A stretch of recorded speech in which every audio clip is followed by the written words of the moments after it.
विद्यार्थ्यांनो, लास्ट व्हिडिओमध्ये मी तुम्हाला theorem of areas of similar ट्रायंगल्सबद्दल शिकवलेलं होतं. हे अतिशय महत्त्वाचं थेरम आहे जे आपल्याला परीक्षेला प्रूव्ह करायला येऊ शकतं किंवा त्याचे ॲप्लिकेशन्स अतिशय इम्पॉर्टंट असतात. तर प्रॅक्टिस सेट 1.4 जो आहे हा theorem of areas of similar ट्रायंगल्सवरती प्रॉब्लेम्स दिलेले आहे. हे खूप इम्पॉर्टंट प्रॉब्लेम आहे. एकूण एक प्रॉब्लेम याच्यातला महत्त्वाचा आहे आणि सोपे पण असतात जर लक्ष दिलं माझ्याकडे. तर मी आता समजून सांगतो तुम्हाला. प्रॉब्लेम तुम्ही लिहायचे आहे. हे प्रॅक्टिस सेट जर तुम्ही सिरियस असाल तर हे जे मी इथे व्हिडिओ घेतो आहे तुम्हाला, ते व्हिडिओज पॉज करून मी एकूण एक एक्झाम्पल तुमचं घेतो आहे. प्रत्येक एक्झाम्पल जर तुम्ही वहीमध्ये नीट उतरवलं, फक्त माझा आग्रह एक असेल की हे जे मी आता हे प्रॉब्लेम नाही लिहिणार, माझा वेळ जाईल. मी प्रॉब्लेम समजावून सांगत असतो तुम्हाला. इथे मी प्रॉब्लेम 1 टाकतो आहे आणि प्रॉब्लेम समजावून सांगतो, त्याचं सोल्युशन मी घेत असतो. तर माझा आग्रह असा असेल की जर तुम्हाला नोट्स लिहून घ्यायच्या असतील ह्या, तर हे प्रॉब्लेम पहिले लिहा, मगच त्याचं सोल्युशन लिहा. प्रॉब्लेम लिहायचा नसेल तर मग सोल्युशनसुद्धा लिहू नका, काही अर्थ नसतो. प्रॉब्लेमशिवाय आपण त्याचा अभ्यास करू शकत नाही. नुसता सोल्युशनवरून अभ्यास होत नसतो. वही समोर घेतल्यावरती वहीमध्ये प्रॉब्लेम असेल तर त्याचं सोल्युशन आपण नीट शिकू शकतो. नाही तर प्रत्येक वेळी तुम्हाला पुस्तक समोर घेऊन बसावं लागतं. ते आपण करत नाही. त्याचा आपल्याला कंटाळा येतो. मग नुसते सोल्युशन वाचून फायदा काय मुलांना? तर हे मी सांगतो ते पक्क लक्षात ठेवा. आपल्याला जर चांगले मार्क्स भेटवायचे असतील, त्या साध्या सोप्या गोष्टी असतात. थोडंसं लिहायला आपल्याला त्रास होतो, आळशीपणा करायचा नाही. प्रॉब्लेम लिहायचा, तरच सोल्युशन लिहायचं. मी मात्र इथे यासाठी लिहित नसतो. मला कंटाळा येतो म्हणून मी लिहित नाही असं नसतं. माझा वेळ जातो त्याच्यामध्ये. आपल्याला वेळ नसतो मुलांनो. ते प्रॉब्लेम लिहीपर्यंत 7-8 प्रॉब्लेम्स असतील तर ते 7-8 प्रॉब्लेम मी लिहिण्यामध्ये माझा इतका वेळ जाईल की त्याच्यात 1-2 प्रॉब्लेम्स मी तुम्हाला जास्ती समजून सांगू शकतो. तर चला, आपला आता वेळ गेला आहे. 2-4 मिनटं आपण प्रॉब्लेमकडे येऊ. The ratio of corresponding sides of similar triangles.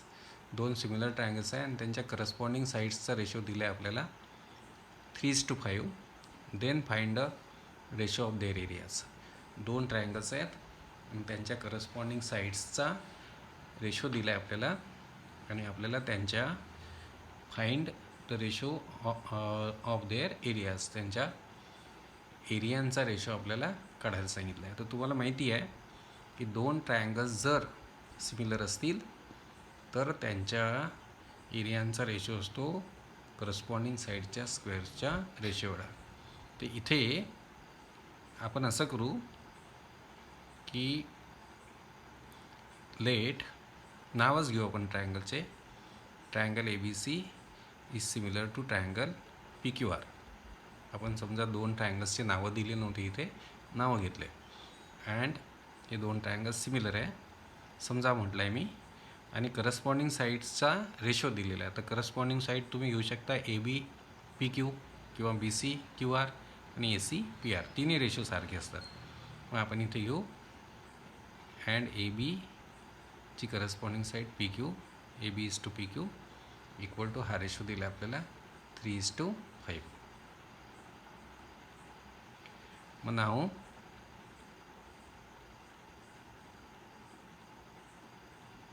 Area of triangle ABC. आपल्याला काय दिलं आहे? 2 ट्रायंगल सिमिलर दिले होते आणि करस्पॉन्डिंग साईडचा रेशो दिला होता 3:5. आपल्याला यांच्या एरियांचा रेशो पाहिजे. मग आता ट्रायंगल सिमिलर आहेत, मग area of triangle ABC upon area of triangle PQR. हे ट्रायंगल सिमिलर असल्यामुळे यांचा एरियांचा रेशो असेल करस्पॉन्डिंग साईडच्या स्क्वेअर्सच्या रेशो एवढा, म्हणजे AB स्क्वेअर. करस्पॉन्डिंग साईडची पेअर मी आता AB आणि PQ घेतो आहे. मी इथे AB PQ घेतली होती तर अपॉन PQ स्क्वेअर. इथे वापरला मी theorem of areas of similar triangles. हे लिहावं लागेल तुम्हाला. हे रिझन लिहावंच लागेल. मग आता तुम्हाला AB स्क्वेअर PQ स्क्वेअरचा रेशो माहीत नाही आहे, तुम्हाला A B is to P Q म्हणजे A B upon P Q हा रेशो माहिती आहे, स्क्वेअर्सचा रेशो माहीत नाही आहे तुम्हाला. तर तुम्ही काय करायचं मग याला, ए बीचा स्क्वेअर पी क्यूचा स्क्वेअर यांचा रेशो माहीत नाही तुम्हाला, ए बी आणि पी क्यूचा रेशो माहिती आहे. मग तुम्ही हे एक काम करा, A B square upon P Q स्क्वेअरला इथे इक्वल टू घेतलं मी, ए बी अपॉन पी क्यूचा होल स्क्वेअर करा, कारण दोन्हींचे स्क्वेअर आहे तर आपण त्यांचा होल स्क्वेअर केला. आता A B by P Q म्हणजेच A B is to P Q हा रेशो माहिती आहे तुम्हाला, A B is to P Q म्हणजेच A B by P Q, 3:5 म्हणजेच 3/5, तर 3/5चा होल स्क्वेअर आणि मग 3चा स्क्वेअर होतो 9 आणि 5चा स्क्वेअर होतो 25, म्हणजेच मग therefore area of triangle A B C is to area of triangle P Q R हा रेशो भेटला आपल्याला 9:25. म्हणजे दोन ट्रायंगल जर सिमिलर असतील आणि करस्पॉन्डिंग साईडचा रेशो जर 3:5 असेल तर या दोन ट्रायंगलच्या एरियांचा रेशो असेल करस्पॉन्डिंग साईडच्या स्क्वेअरच्या रेशो एवढा म्हणजे 9:25. तर हे फर्स्ट एक्झाम्पलचं सोल्युशन आहे मुलांना. आता मी सेकंड एक्झाम्पलकडे येतो. मी पुन्हा माझा आग्रह असेल हे प्रॉब्लेम तुम्ही लिहून घ्यायचा आहे. आता ही ॲक्टिव्हिटी आहे ते तर आपल्याला लिहावीच लागेल की इफ ही ॲक्टिव्हिटी आहे, हे बघा, if triangle A B C is similar to triangle P Q R. मी जसच्या तशी लिहितो, if triangle A B C is similar to triangle P Q R and A B is to P Q. आता जे आपण problem सोडवलं equal to 2:3, then fill in the blanks. तर blanks fill करा. आता तुम्हाला माहिती आहे की दोन ट्रायंगल सिमिलर आहेत आणि हे दोन ट्रायंगल सिमिलर आहेत आणि A B is to P Q म्हणजे या दोन ट्रायंगलच्या करस्पॉन्डिंग साईड्स ए बी आणि पी क्यू यांचा रेशो आहे 2:3. आता बघा, दोन ट्रायंगल सिमिलर असतील आणि करस्पॉन्डिंग साईडचा रेशो असेल 2:3. सिमिलर ट्रायंगलच्या एरियांचा रेशो असतो करस्पॉन्डिंग साईडच्या स्क्वेअर्सच्या रेशो एवढा.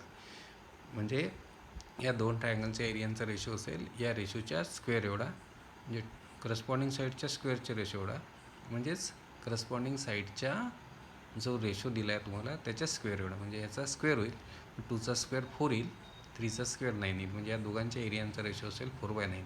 आता हे ब्लँक्स फिल करायचे आहेत आपल्याला, तर हे लिहितो आहे मग आता इथे मी.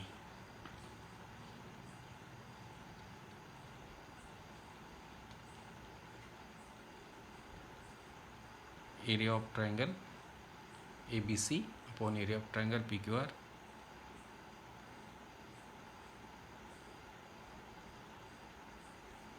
दोन ट्रायंगल सिमिलर आहेत म्हणजे एरियांचा रेशो असेल करस्पॉन्डिंग साईडच्या स्क्वेअरच्या रेशो एवढा.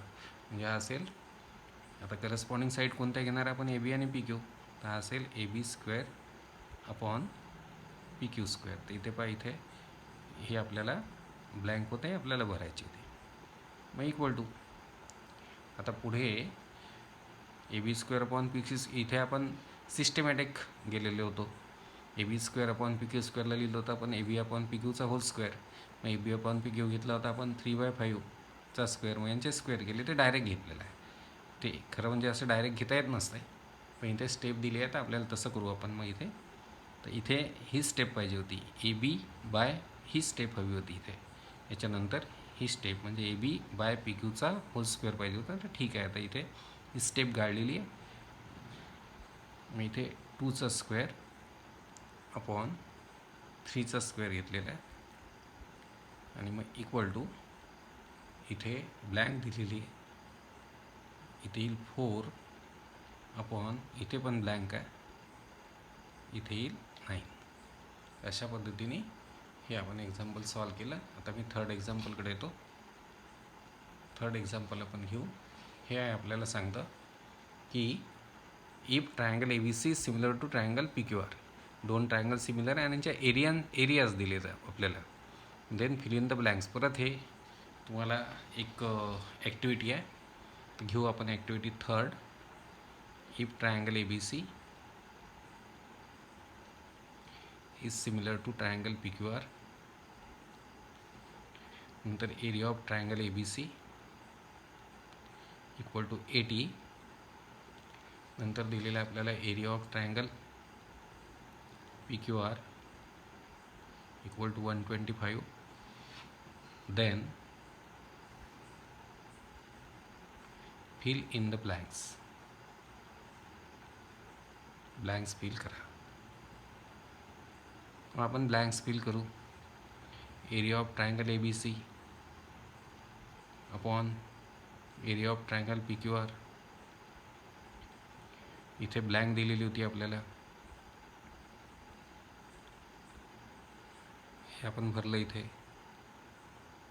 ए बी सीचा एरिया अपॉन पी क्यू आरचा area equal to 80/125. A B सीचा एरिया 80 आहे, हवा इथे दिलेला आहे. पी क्यू आरचा एरिया 125 आहे. मग देअरफोर मग याला आता आपण सॉल्व करू. आणि आपल्याला पहा, दोन ट्रायंगल्सच्या एरियांचा रेशो तुम्हाला माहिती आहे. आता वरचे प्रॉब्लेम्स कसे होते, करस्पॉन्डिंग साईडचा रेशो तुम्हाला माहिती होता आणि तुम्ही एरियांचा रेशो काढला. आता डायरेक्ट तुम्हाला A B upon P Q विचारला आहे. आता हे इथे दिलं आहे, आपण डायरेक्ट नाही घेणार. हे बघा इथे, आता याला करेल मी वी हॅव, हे विचारलं आहे आपल्याला. Therefore A B upon P Q. Problem असा आहे, दोन ट्रायंगलच्या एरियांचा रेशो तुमच्यासमोर आहे आणि तुम्हाला त्यांच्या साईडचा रेशो काढायचा आहे. तो we have area of triangle A B C upon area of triangle P Q R. We have triangle A B C is similar to triangle P Q R. हे प्रॉब्लेम सॉल्व करावं लागेल आपल्याला. लक्षात घ्या काय दिलं आहे, काय विचारलं आहे. दोन ट्रायंगलचे एरियाज दिले होते. मग एरियाजवरून त्यांचा एरियांचा रेशो तुम्हाला दिलेला आहे, म्हणजे माहिती आहे, आणि तुम्हाला साईडचा रेशो काढायचा आहे. तर मी याला कसं सोडतो आपण, triangle A B C is similar to triangle P Q R हे गिवन आहे तुम्हाला. मग therefore area of triangle A B C upon area of triangle P Q R equal to A B square upon P Q square. Theorem of areas of similar triangles मुलांना.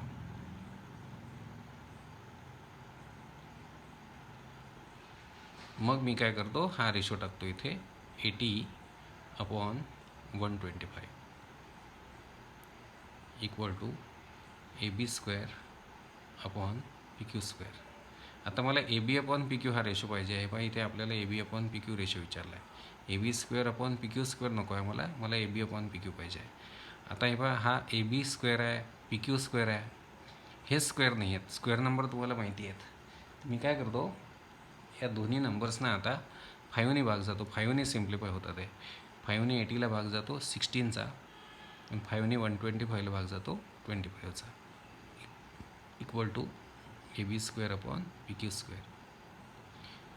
मी काय केलं, या दोघांनाही 5ने भाग दिले 16. आता पहा, हे चारही स्क्वेअर्स आहेत.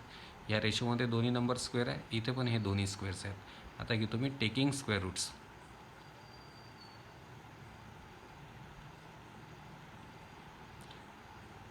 ऑफ बोथ रेशोज, दोन्ही रेशोजचे मी स्क्वेअर रूट्स घेतो. मग मला भेटेल 16चा, सॉरी जरा इकडे सरकलेलं होतं, टेकिंग स्क्वेअर रूट्स ऑफ, हे चारही स्क्वेअर्स आहेत ना, इथे स्क्वेअर नव्हते. हे मला A B square P Q स्क्वेअरचा रेशो नको आहे, मला ए बी अपॉन पी क्यूचा रेशो पाहिजे आहे, कारण तो मला विचारलेला आहे. दोन ट्रायंगल सिमिलर आहेत, त्यांच्या एरियांचा रेशो, एरियाज मला दिले होते, म्हणजे एरियांचा रेशो माझ्याजवळ होता. मला साईड करस्पॉन्डिंग साईडचा रेशो हवा होता. तर स्क्वेअर रूट घेतो 16चा स्क्वेअर रूट, दोन्ही रेशोंचा स्क्वेअर रूट घेतो 4, 25चा स्क्वेअर रूट 5, ए बी स्क्वेअरचा स्क्वेअर रूट ए बी आणि पी क्यू स्क्वेअरचा स्क्वेअर रूट पी क्यू. आणि देअरफोर मग A B upon P Q हा रेशो झाला 4/5. म्हणजे इथे येतो उत्तर आहे तुमचं 4/5, हे तुमचं आन्सर झालं. तर अशा पद्धतीने हे एक्झाम्पल तुम्हाला सॉल्व करावं लागेल. थर्ड, डायरेक्ट तुम्हाला इथे उत्तर लिहिता येणार नाही. आता नेक्स्ट एक्झाम्पलकडे येऊ आपण. Triangle L M N is similar to triangle P Q R. Fourth एक्झाम्पलकडे येतो. प्रॉब्लेम लिहून घेतो मी पण. ट्रायंगल एल एम एन छोटंच आहे तर is similar to triangle P Q R. 9 into area of triangle P Q R equal to 16 into area of triangle L M N. हे एक आपल्याला इक्वेशन दिलेलं आहे आणि आपल्याला विचारलं आहे की इफ ते फुलस्टॉप आहे मुलांना क्यू आर म्हणजे या ट्रायंगलची क्यू आर साईड ही दिली आहे तुम्हाला 20. आता पहा दोन ट्रायंगल्स जे आहेत त्यांचा एरियांचा रेशो मिळणार आहे आपल्याला ह्या इक्वेशनवरून. आणि या ट्रायंगलची क्यू आर साईड दिली आहे तर मग या ट्रायंगलची एम एन साईड तुम्हाला विचारली असेल क्यू आरची करस्पॉन्डिंग साईड. हे बघा इथे म्हटलेलं आहे then find M N. Then find M N. आता याला सॉल्व करतो मी. हे एक्झाम्पल आहे तुमचं. दोन ट्रायंगल सिमिलर दिले आहेत. हे इक्वेशन दिलेलं आहे. एक साईड दिली आहे पी क्यू आरची क्यू आर आणि याची एम एन विचारली आहे. क्यू आरची करस्पॉन्डिंग साईड आहे एम एन. आता ट्रायंगल्स सिमिलर आहेत आणि दोघांचे एरियाज दिसतात आहे तुम्हाला. एकाची साईड दिली आहे दुसऱ्याची साईड विचारली आहे. म्हणजे अर्थातच ट्रायंगल्स आहेत सिमिलर आहेत एरियाज आहेत साईड दिली आहे एक साईड काढायची आहे. मग theorem of areas of similar ट्रायंगल्सच लागेल इथे. कोणता नियम वापरायचा तो पण आपल्या लक्षात आला पाहिजे. सोल्युशन घेतो. आता पहा साईड्स काढायला किंवा साईड्सचा रेशो काढायला एरियांचा रेशो लागेल. मग मी काय करतो आता इथे 9 इंटू जे दिलं आहे ते घेतो. हे बघा साईड एक साईड दिली एक साईड काढायची आहे म्हणजे एक साईड दिली साईड काढायची आहे किंवा दोन साईडचा रेशो काढायचा आहे तर मग एरियांचा रेशो लागेल तुम्हाला. तर इथे एक साईड दिली एक काढायची आहे म्हणजे तुम्हाला एरियांचा रेशो शिवाय काय असतं एरियांचा रेशो दिला असेल तर साईड विचारतील साईडचा रेशो विचारतील किंवा साईडचा रेशो देतील किंवा साईड्स देतील तर मग एरियांचा रेशो विचारतील. एखाद्या ट्रायंगलचा एरिया देतील दुसऱ्याचा एरिया विचारतील. तर आपण आता एक काम करू पहिले 9 into area of triangle P Q R equal to 16 into area of triangle L M N.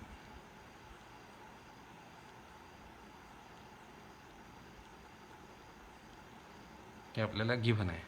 एक काम करू या 16ला इकडे घेऊ आणि पी क्यू आरला इकडे टाकू.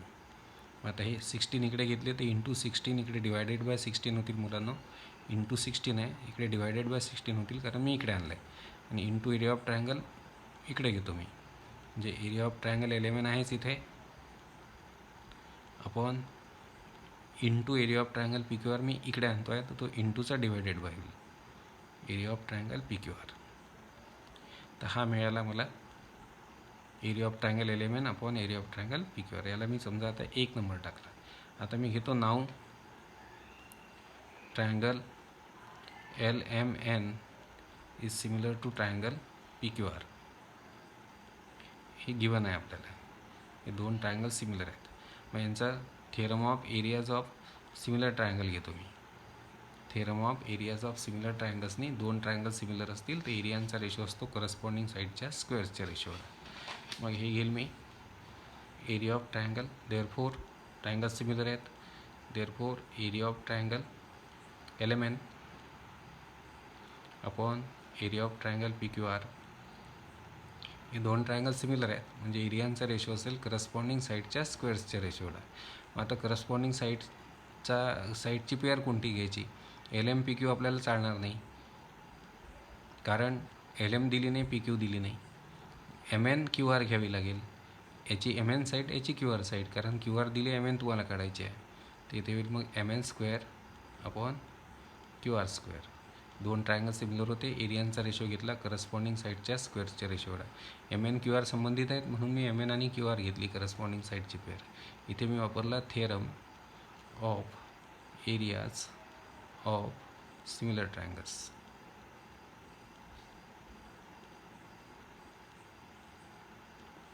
मग आता हा रेशो काढलेला आहे आपण. हा रेशो 9/16 आहे equal to M N square आणि क्यू आर पण दिलेली आहे आपल्याला. क्यू आर किती दिली होती आपल्याला ते बघू आपण. हा 9/16 आला होता आपला या दोन ट्रायंगलच्या L M N upon P Q R 9/16 आणि क्यू आर दिली आपल्याला 20.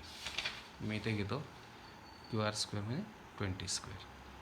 तर इथे हा रेशो मी फ्रॉम 1 घेतला या दोघांचा रेशो हा 1मध्ये काढला होता आपण, आणि हे क्यू आरची व्हॅल्यू 20 आपल्याला गिवन आहे. मग आता चारही स्क्वेअर्स आहे. 9 स्क्वेअर आहे 3चा, 16 स्क्वेअर आहे 4चा, MN स्क्वेअर आहे MNचा, आणि 20 स्क्वेअर आहे 20चा. ते चारही स्क्वेअर्स आहेत. तर मी घेतो आता taking square roots of both ratios. दोन्ही रेशोजचं मी स्क्वेअर रूट घेतो. मग 9चं स्क्वेअर रूट 3, 16चं स्क्वेअर रूट 4, MN स्क्वेअरचा स्क्वेअर रूट MN, आणि 20 स्क्वेअरचा स्क्वेअर रूट 20. 20चा स्क्वेअर नाही केला मी, 20 स्क्वेअरला 20 स्क्वेअरचं राहू दिलं, 20 स्क्वेअरचं स्क्वेअर रूट 20. आता हे क्रॉस मल्टिप्लिकेशन करतो. 4 into MN equal to 20 into 3 म्हणजे 60. डायरेक्ट घेतला मी 20 इंटू 3 60. 4 इंटू MN असं मल्टिप्लिकेशन. MN काढायचं होतं मला, मग जे काढायचं आहे ते मी लेफ्ट हँड साईडला घेतलं मुद्दाम. हा प्रॉडक्ट मी पहिल्यांदा घेतला. क्रॉस मल्टिप्लिकेशनमध्ये मी कोणताही प्रॉडक्ट पहिले घेऊ शकतो, तर हा घेईल मी पहिले. 4 इंटू MN झाला 4 इंटू MN, 3 इंटू 20 झाला 60. मग आता MN इक्वल टू 60, आणि हे इंटू 4 डिवायडेड बाय 4 होईल. देअरफॉर MN इक्वल टू 4ने 60ला भाग जातो 15चा.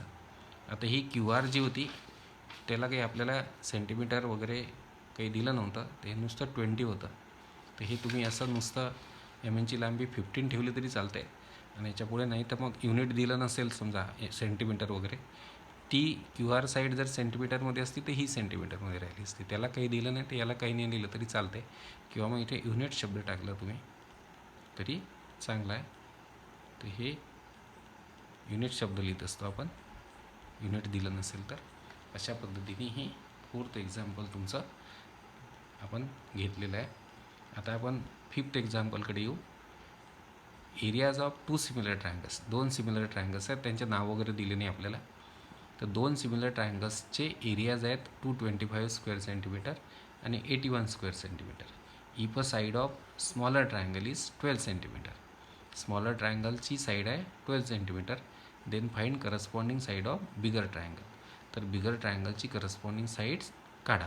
आता इथे ट्रायंगलचे नावं दिले नाही, तुम्ही जर हे ट्रायंगल्स तुम्ही घेतले तर मग बरं राहील. आपण काय करू, 5th हे इम्पॉर्टंट एक्झाम्पल आहे जरा. आता काय करू, 2 ट्रायंगल सिमिलर आहेत. इथे पहा, पहिला ट्रायंगल आहे त्याचा एरिया आहे 225 स्क्वेअर सेंटीमीटर, आणि दुसरा ट्रायंगल आहे त्याचा एरिया आहे 81 स्क्वेअर सेंटीमीटर. म्हणजे पहिला ट्रायंगल मोठा आहे, दुसरा ट्रायंगल लहान आहे. आणि स्मॉलर ट्रायंगलची साईड दिलेली आहे तुम्हाला, एक साईड, आणि लार्जर ट्रायंगलची बिगर ट्रायंगलची करस्पॉन्डिंग साईड विचारलेली आहे. तर आपण याचं सोल्युशन असं घेऊ, प्रॉब्लेम तुम्हाला लिहायचा आहे. 5th प्रॉब्लेम घेतो मी. सोल्युशन असं घेऊ, late triangle ABC is the bigger and triangle PQR is the smaller triangle.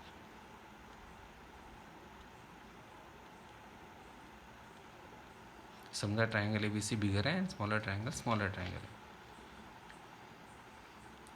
आणि मग triangle area of triangle here, जो बिगर ट्रायंगल आहे, एरिया ऑफ ट्रायंगल ABC. आता पहा, बिगर ट्रायंगलचा एरिया मोठा असेल, स्मॉलर ट्रायंगलचा एरिया लहान असेल. तर बिगर तुम्ही PQR घेतला आहे, बिगर ABC घेतला आहे, स्मॉलर PQR घेतला आहे. तर मग बिगर ट्रायंगल जो ABC याचा एरिया होईल 225 स्क्वेअर सेंटीमीटर. मग स्मॉलर ट्रायंगल जो आहे तो PQR घेतला आहे तुम्ही, स्मॉलर ट्रायंगलचा एरिया होईल मग जो दिला आहे तो 81 स्क्वेअर सेंटीमीटर. मग आता अँड कोण्या ट्रायंगलची साईड दिलेली आहे तुम्हाला, स्मॉलर ट्रायंगलची साईड दिली आहे, आणि करस्पॉन्डिंग साईड विचारली आहे बिगरची. मग आता इथे स्मॉलर ट्रायंगल तुमचा PQR आहे. मग आपण काय करू, स्मॉलर ट्रायंगलची साईड घेऊ PQ. एक साईड दिली आहे, तर PQ घ्या, QR घ्या आणि PR घ्या किंवा PR घ्या. याची PQ घ्याल तर याची करस्पॉन्डिंग साईड AB तुम्हाला काढावी लागेल. तर आपण याची PQ घेऊ. स्मॉलर ट्रायंगलची साईड दिली आहे आपल्याला, तर स्मॉलर ट्रायंगल तुमचा PQR आहे, तर PQ साईड घेऊन घेऊ आपण स्मॉलर ट्रायंगलची. तर स्मॉलर ट्रायंगलची साईड दिली आपल्याला 12 सेंटीमीटर. तर ही PQ घेतो मी याची 12 सेंटीमीटर. देन आपल्याला काढायची आहे लार्जर ट्रायंगलची करस्पॉन्डिंग साईड म्हणजे याची पी क्यू घेतली स्मॉलरची तुमची, तर लार्जर जो ट्रायंगल आहे ए बी सी त्याची तुम्हाला ए बी साईड काढायची आहे. A B equal to question mark. हे तुम्हाला 2 ट्रायंगल दिले होते, दोघांचे एरियाज दिले होते. मग ते 2 ट्रायंगल घेतले आपण, ए बी सी बिगर घेतला आणि पी क्यू आर स्मॉलर घेतला. मग बिगर ट्रायंगलचा एरिया 225 स्क्वेअर मीटर, स्मॉलर ट्रायंगलचा एरिया 81 स्क्वेअर सेंटीमीटर. स्मॉलर ट्रायंगलची साईड दिली होती एक, कोणती एक घ्यायची, एक तर पी क्यू किंवा क्यू आर किंवा पी आर. मी पी क्यू घेतली. आणि मग लार्जर ट्रायंगलची स्मॉलर ट्रायंगलची जी साईड तुम्ही घेतली त्याच्याशी करस्पॉन्डिंग असलेली लार्जर ट्रायंगलची साईड तुम्हाला काढायची आहे. म्हणजे पी क्यूची करस्पॉन्डिंग साईड ए बी तुम्हाला काढायची आहे. मग आपण घेऊ triangle A B C is similar to triangle P Q R. Triangle A B C हा ट्रायंगल पी क्यू आरला सिमिलर आहे. मी गिवन आहे समजा आपल्याला 2 ट्रायंगल सिमिलर म्हटले होते आपल्याला ते. मग देअरफोर हे बघा इथे म्हटलेलं आहे एरियाज ऑफ 2 सिमिलर ट्रायंगल्स. मग आता therefore theorem of areas of similar triangles low आपण. हे बघा ट्रायंगल सिमिलर दिले आहे, एरियाज दिले आहे, एकाची साईड दिली आहे, दुसऱ्याची साईड काढायची आहे. मग सिमिलर ट्रायंगल्सची एरियाज आणि साईड्स यांच्याशी रिलेटेड असलेलं theorem of areas of similar triangles लागेल. मग इथे 2 ट्रायंगल सिमिलर आहेत, therefore area of triangle A B C upon area of triangle P Q R. हे 2 ट्रायंगल सिमिलर असल्यामुळे त्यांच्या एरियांचा रेशो असेल करस्पॉन्डिंग साईडच्या स्क्वेअर्सच्या रेशोला. मग करस्पॉन्डिंग साईड कोणत्या घ्याल तुम्ही आता, ए बी सीची कोणती साईड घ्याल, A B. A B square upon P Q आरची साईड घ्यावी लागेल पी क्यू. म्हणजे 2 ट्रायंगल सिमिलर आहेत, एरियांचा रेशो बरोबर करस्पॉन्डिंग साईडच्या स्क्वेअर्सचा ratio. Theorem of areas of similar triangles.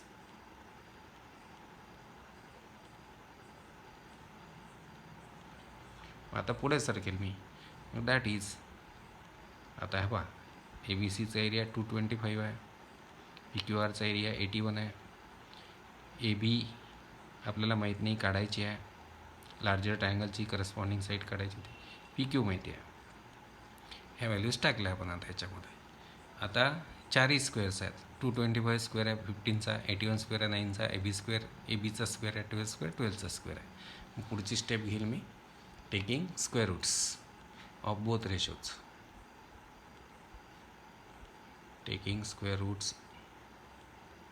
of both ratios. मग मला आता 225चा स्क्वेअर रूट 15, 81चा स्क्वेअर रूट 9, ए बी स्क्वेअरचा स्क्वेअर रूट ए बी आणि 12 स्क्वेअरचा स्क्वेअर रूट 12. आता मी हा असा मल्टिप्लिकेशन घेतो 9 इंटू ए बी, या दोघांचा प्रॉडक्ट येतो 180. 15 इंटू 12 180. मग A B equal to 180 by 9 into 9 इकडे घेतलं, therefore A B equal to 9ने 180ला भाग जातो 20चा. आता ही पी क्यू साईड जी होती स्मॉलर ट्रायंगलची साईड जी होती ती सेंटीमीटरमध्ये दिलेली होती, तर मी लार्जर ट्रायंगलची करस्पॉन्डिंग साईडसुद्धा सेंटीमीटर. मग मी उत्तर लिहितो, देअरफोर ही ए बी जी होती ही लार्जर ट्रायंगलची स्मॉलर ट्रायंगलची साईड दिली होती, लार्जर ट्रायंगलची करस्पॉन्डिंग साईड विचारली होती. तर स्मॉलर ट्रायंगल होता आपला P Q R, P Q आरची पी क्यू साईड आपण घेतली होती, या पी क्यूशी करस्पॉन्डिंग असलेली लार्जर ट्रायंगलची ए बी साईड आपण काढली. मग मी इथे प्रॉब्लेमचं आन्सर लिहितो, therefore side of larger triangle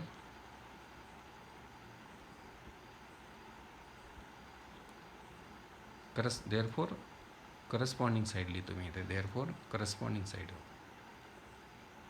स्मॉलरची side दिली होती आणि लार्जरची करस्पॉन्डिंग साईड विचारली होती, therefore corresponding side of larger triangle is 20 centimetre. आता मी 6th एक्झाम्पलकडे येतो. 6th एक्झाम्पलमध्ये आपल्याला 2 ट्रायंगल्स दिले ए बी सी आणि डी एफ आणि हे इक्विलॅटरल आहेत. आता मी काय सांगतो ते लक्ष द्या. 2 ट्रायंगल्स जर इक्विलॅटरल असतील, समजा हा एक ट्रायंगल आहे, याच्या साईड 6 सेंटीमीटर 6 सेंटीमीटर आणि हा दुसरा ट्रायंगल आहे, याच्या साईडचा समजा 4 4 4. तर हा इक्विलॅटरल आहे, हा सुद्धा इक्विलॅटरल आहे. तर साईड सारख्या असतील तर ट्रायंगल इक्विलॅटरल असतात. आणि 2 इक्विलॅटरल ट्रायंगल्स मग ते लहान मोठे असतात. समजा हे 6 6 6 आहे, 4 4, समजा हे 10 10 10 आहे, ह्या समजा 3 3 3 आहे. 2 ट्रायंगल्स जर इक्विलॅटरल असतील तर they are always similar to each other. Two equilateral triangles are always similar to each other. तर इथे आपल्याला दोन ट्रायंगल्स म्हटलं आहे, गणित कोणतं आहे, हे दोन इक्विलॅटरल ट्रायंगल आहेत आणि दोघांच्या एरियांचा रेशो दिलेला आहे, तो दिलेला आहे 1:2 आणि ए बी साईड दिली आहे ए बी सीची आणि मग याची डी साईड आपल्याला विचारलेली आहे. म्हणजे दोन ट्रायंगल इक्विलॅटरल आहेत, दोघांच्या एरियांचा रेशो दिलेला आहे आणि एकाची साईड दिली आहे, दुसऱ्याची साईड काढायची आहे. तर मग आता याचं सोल्युशन घेतो मी की triangle A B C and triangle D E F are equilateral.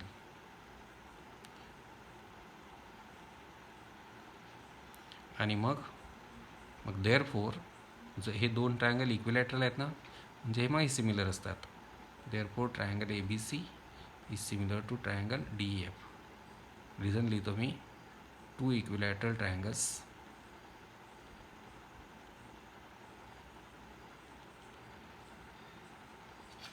हे दोन ट्रायंगल इक्विलॅटरल होते म्हणजेच ते सिमिलर आहे. Two equilateral triangles are always similar. दोन इक्विलॅटरल ट्रायंगल असतील, लहान मोठे असतील, तर हे नेहमी सिमिलर असतात. कारण SSS टेस्ट जर आपण यांना लावली तर करस्पॉन्डिंग साईडचे जर आपण रेशो काढले तर हा समजा 666 आहे, 444 आहे. तर 6 हा ABC आहे आणि हा PQ आहे. तर याच्या तिन्ही साईड सारख्या म्हणजे हा इक्विलॅटरल, तिन्ही साईड सारखे इक्विलॅटरल. तर मग या दोघांचा रेशो येईल AB आणि PQचा रेशो येईल 6/4 म्हणजेच 3/2. BC आणि QR चा रेशो येईल 6/4. दोघांनी 2ने मल्टिप्लाय केलं तर 3/2 आणि AC आणि PR यांचा रेशो येईल 6/4 म्हणजेच 3/2. तर हा रेशो 3/2 आहे, हा 3/2 आहे, हा 3/2. मग करस्पॉन्डिंग साईड्सचे तिन्ही रेशो सारखे आहे म्हणजे ट्रायंगल SSS टेस्टने सिमिलर झाले. किंवा ए टेस्ट तुम्ही लावू शकता. याचे तिन्ही अँगल 60चे असतात, याचे तिन्ही अँगल 60चे असतात. इक्विलॅटरल ट्रायंगलचा प्रत्येक अँगल 60चा असतो.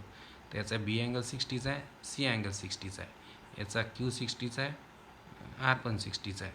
तर angle B is congruent to angle R, angle B is congruent to angle Q, measures are same. आणि याचा C is congruent to angle R, measures are equal. म्हणजे दोन ट्रायंगल सिमिलर आहे तर त्याचे तिन्ही अँगल 60चे आहे, याचे तिन्ही अँगल 60चे आहे. मग B कॉन्ग्रुएंट आहे Qला, C कॉन्ग्रुएंट आहे Rला. म्हणजेच ए टेस्टने ट्रायंगल्स सिमिलर झाले. काय असतं, दोन ट्रायंगल्स इक्विलॅटरल असतील तर दे आर ऑलवेज सिमिलर. मग आता मी लिहिले इथे की हे इक्विलॅटरल आहेत, हे गिवन आहे आपल्याला. मग देअरफोर याचा अर्थ झाला हे दोन सिमिलर आहेत. मग थिअरम, मग मला यांचा एरियांचा रेशो दिला आहे, एकाची साईड दिली आहे, दुसऱ्याची साईड काढायची आहे. तर मी घेईल आता बाय थिअरम ऑफ, मग देअरफोर करेन मी direct. Therefore area of triangle ABC upon area of triangle PQR equal to, दोन ट्रायंगल सिमिलर आहे, एरियांचा रेशो म्हणजे करस्पॉन्डिंग साईडच्या स्क्वेअर्सचा रेशो.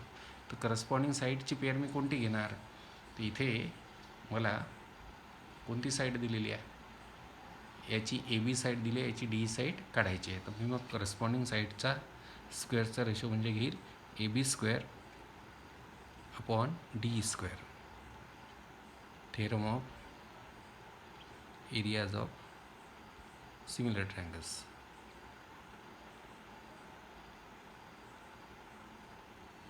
मग दॅट इज, आता हा रेशो मला दिलेला आहे इज-टूच्या भाषेमध्ये. Area of triangle ABC is to म्हणजे बाय असते. Area of triangle ABC by area of triangle DF equal to 1:3, 1:2 म्हणजेच 1/2. तर हा रेशो दिला आहे मला 1/2 इक्वल टू AB दिलेली आहे मला, AB दिलेली आहे आपल्याला 4 आणि DE काढायची आहे. म्हणजे 4 स्क्वेअर, DE मला काढायचे आहे. आता मी घेतो, मला D स्क्वेअर नको, मला DE पाहिजे आहे. त्याच्यामुळे मी काय करतो, आता यांचे स्क्वेअर रूट्स घेतो दोन्ही रेशोंचे. Taking square roots of both ratios, दोन्ही रेशोजचे मी का घेतो आहे मी स्क्वेअर रूट्स, कारण मला DE स्क्वेअर नको आहे, मला DE हवं आहे. तर 1चं स्क्वेअर रूट 1, आता 2चं स्क्वेअर रूट काय होईल, √2 होईल, कारण 2 स्क्वेअर नाही आहे ना. तर 1चं स्क्वेअर रूट 1, 2चं स्क्वेअर रूट √2, 4 स्क्वेअरचं स्क्वेअर रूट 4 आणि डी स्क्वेअरचं स्क्वेअर रूट डी. आणि मग दॅट इज याच्या पुढची स्टेप येईल 1 इंटू डी म्हणजे डी इक्वल टू √2 इंटू 4 म्हणजे 4√2. आता इथे जी ए बी साईड दिली होती तुम्हाला ही नुसती 4 होती, त्याला युनिट नव्हता, म्हणजे याला डी एला युनिट राहणार नाही, म्हणजे सेंटीमीटर वगैरे हे सेंटीमीटरमध्ये असते ए बी, तर ही सेंटीमीटरमध्ये असते. तर ए बीला काहीच नाही आहे, तर याला काही नाही लिहिलं तरी चालते. याला असंही केलं किंवा युनिट शब्द लिहिला तरी चालतो, युनिट्स. तर हे डी आली तुमची. तर अशा पद्धतीने हे मी याच्यामधले तुमचे 6 एक्झाम्पल्स घेतले. पुढच्या व्हिडिओमध्ये मी 7th एक्झाम्पल घेईल. इथे मी आता थांबतो.